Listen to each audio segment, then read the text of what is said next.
Hello gamers, Rookie here.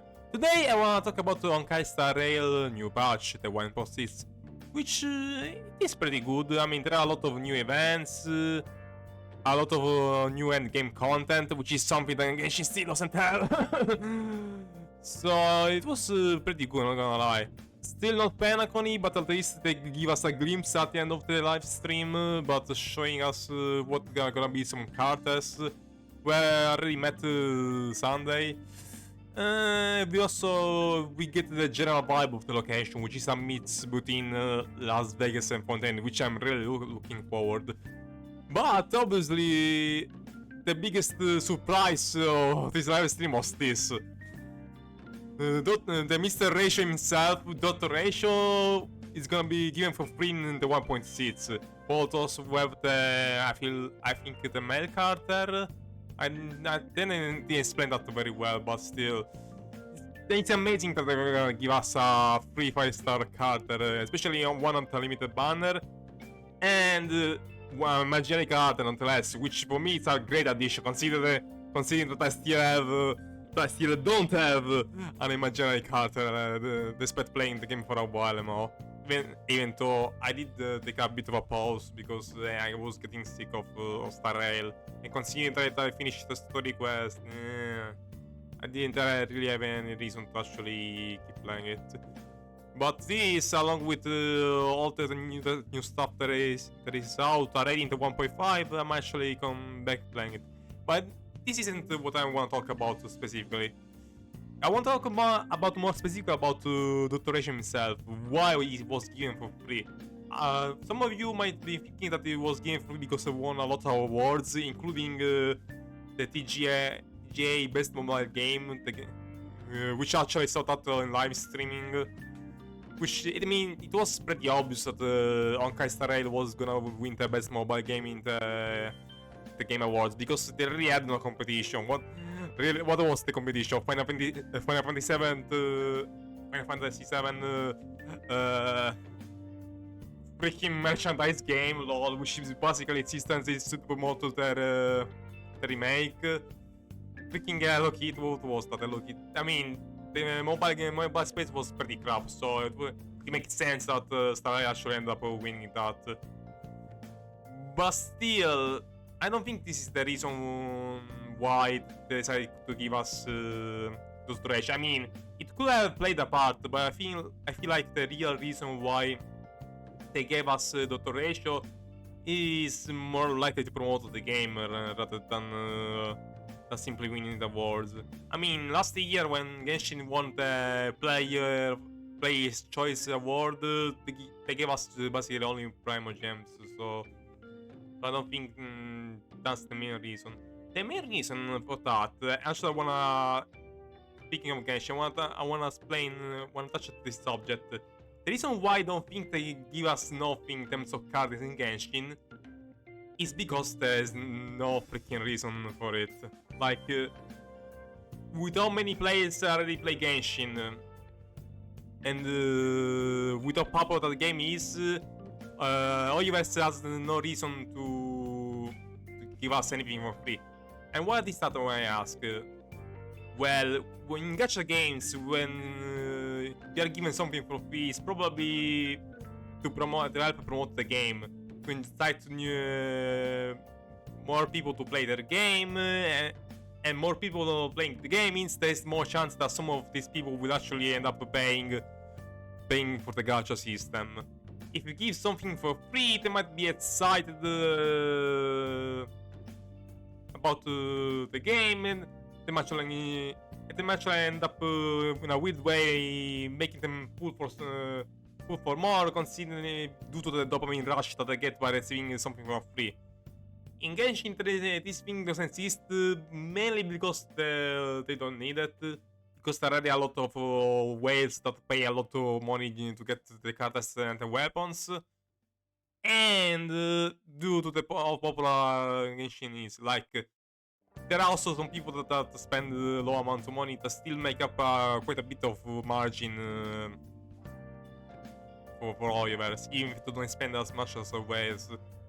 Honkai Star Rail user base is probably way less than than Genshin, which I don't know how much it is, but yeah, it is much less than, it's definitely much less than Genshin. So that's the reason why they're giving us the treasures for free. Try to promote the game, seeing us there are more balance, they give more stuff in this game, so people will play that game because it's more free-to-play friendly. Free-to-play friendly, lol. Today I cannot speak at all. And so, because of that, people end up playing that game, the chances that they actually enjoy that game, and for a chance for our events to actually get some money from these free-to-play players. In other words, to convert them from being either a low spender or freaking whales. That's the reason I feel like that's the reason why I think that iOS doesn't want to give us anything in Genshin while other games it does. That, and there is also the thing about iOS apparently preferring the Honkai series rather than Genshin, since Honkai Third Impact was their first major game, the one that kinda made them successful in the first place. Not globally successful like Genshin did, but still, it was Honkai Third Impact was the darling child, lol. And since Star Rail is a spin-off of that, I mean, considering that some of these characters are alternative versions of characters that exist in Third Impact, and worth being the same character in both games, that already tells you the reason why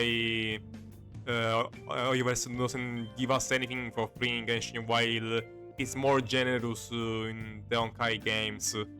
It's like the Genshin is the bastard child of Universe. Like, they hate him, but they cannot get rid of him because he's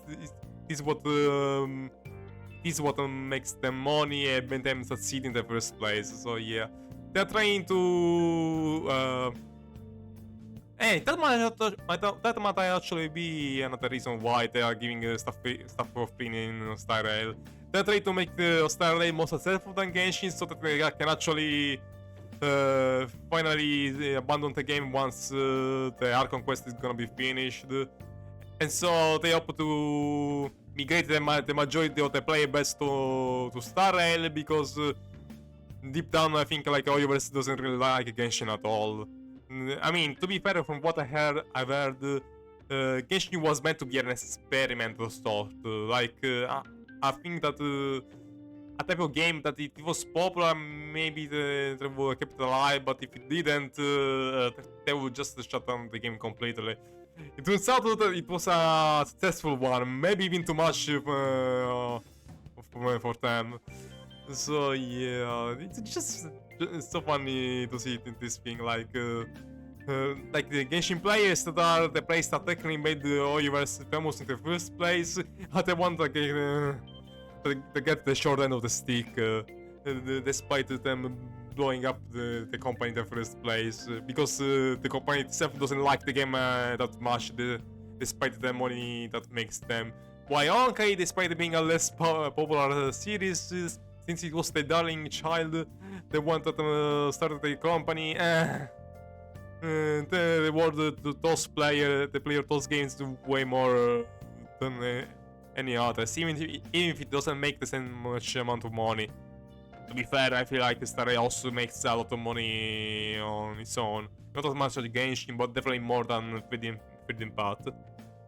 So yeah, this is so funny to see, especially the memes. The memes are just something great. Like, I'm mad that the freaking Genshin community is just you love to see it. Lol. Even though I'm a Genshin player myself, but come on, it's just too funny. Just for a good laugh, for some memes. Anyway, I think I don't have anything else to say about this patch. Like I said, the events looking good. There is one fighting event which have to keep eliminating enemy to get a like score, which kind of resembles the one that are in Genshin. Oh wait, that wasn't. No, that is. isn't that... No, wait, I think that is end game content, not... There is the one where you can get the customizable pets, which represent the characters. Then modify simulated universe. There is one giant flying bug in the heart of space station, Kurukurin, in which is pretty difficult to kill, and a lot of interesting stuff. Again, no Penaconi, but at least they give us something, so we'll have to wait to see it in 1.7, I think. Anyway, I think that's all for this video. If you like it, make sure to leave a like and subscribe to miss any future content. And I'll see you guys next time. Goodbye and take care. Peace.